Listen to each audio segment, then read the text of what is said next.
June 7th, 1692.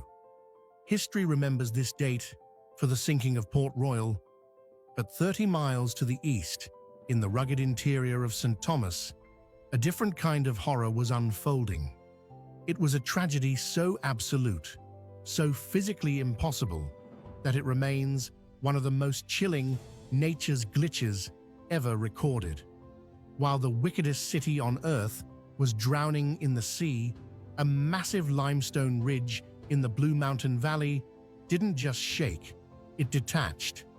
In a matter of seconds, an estimated 180 million cubic meters of rock, the weight of an entire mountain range, simply walked away from its foundation. It did not tumble in a chaotic pile. It flowed across the valley like a river of stone. It buried an entire plantation, silenced a community, and created a geological scar so deep that it remains visible from space today. This is the story of Judgment Cliff, the mountain that moved, and the forgotten truth of the Great Earthquake. To understand the scale of Judgment Cliff, we must look at the treacherous geography of St. Thomas. Jamaica sits at a volatile intersection of tectonic forces, specifically the Plantain Garden Fault. In 1692, the earthquake was likely magnitude 7.5. But why did this specific mountain near Easington fail so spectacularly? Geologists call this phenomenon a rock avalanche, but that term fails to capture the sheer cinematic violence of the event. Imagine a vertical wall of limestone, nearly 500 meters high. Beneath this massive weight sat a glitch in the Earth's rendering, an unstable foundation of clay and shale known as the Richmond Formation. When the earthquake hit, the friction that had held that mountain in place for thousands of years vanished. The vibrations turned the groundwater and trapped air beneath the rock into a literal cushion. The mountain underwent fluidization. It became a liquid. Witnesses described a sound like continuous rolling thunder that shook the very sky. They watched in disbelief as the entire western face of the ridge slid across the valley floor at speeds exceeding 100 miles per hour. It crossed over a mile of flat ground in seconds, defying the laws of physics. This was nature behaving in a way that solid ground should never behave. The solid earth had become a racing tide of debris, erasing everything in its path before anyone could scream. The name Judgment Cliff was bestowed by the survivors who saw the event as a direct intervention from the heavens.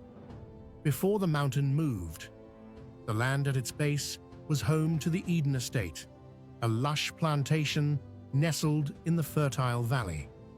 Historical accounts and oral traditions describe the owner of this estate as a man of extreme, legendary wickedness. Some identify him as a Dutch planter who built a new empire on cruelty. Others say he was a British aristocrat who viewed the rugged landscape of St. Thomas as his personal fiefdom. This planter was notorious for his draconian treatment of the enslaved people who worked his fields.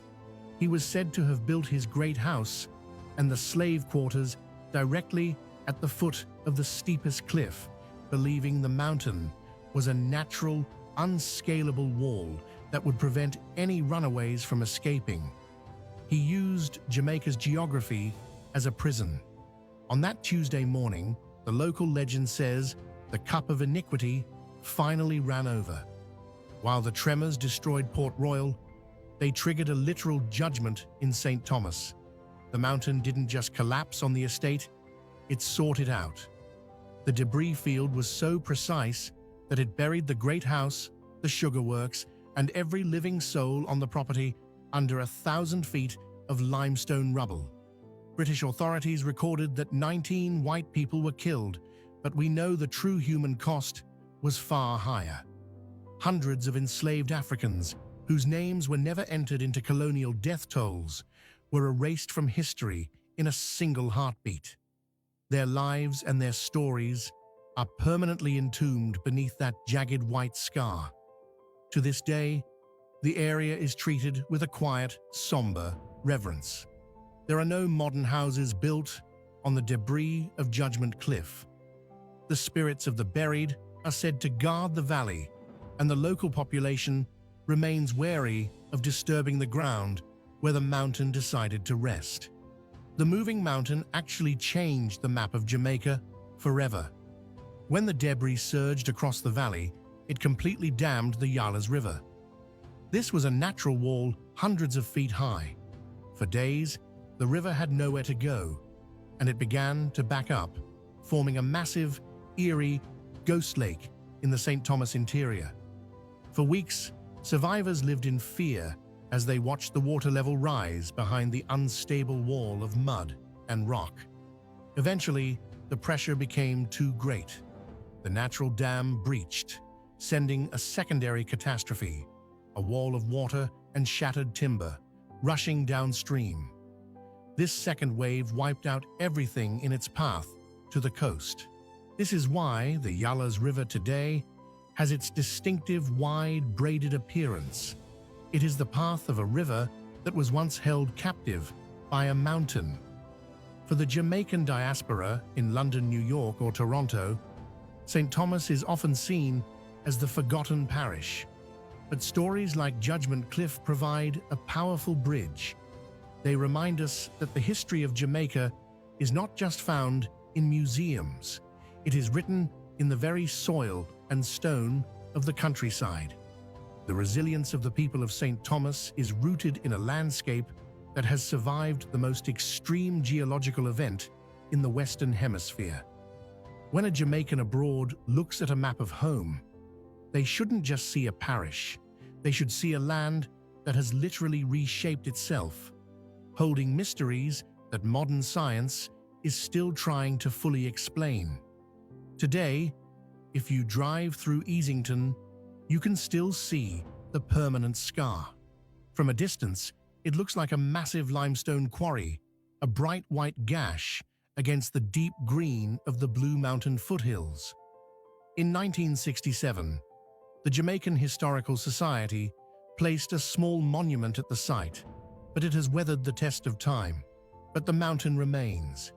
It stands as a monument to a moment when nature glitched, when the solid became liquid, and when a judgment was rendered that changed the course of St. Thomas history.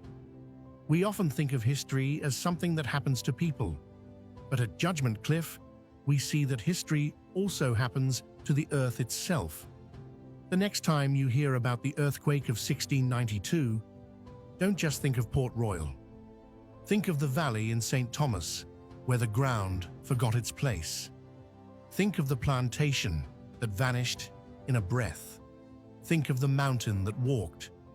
This is the hidden side of our island's story of power, of tragedy, and of a nature so fierce it refuses to be mapped. This is the legacy of Judgment Cliff, a piece of the Jamaican puzzle we must never forget. If you want more stories like this one, please subscribe to this channel.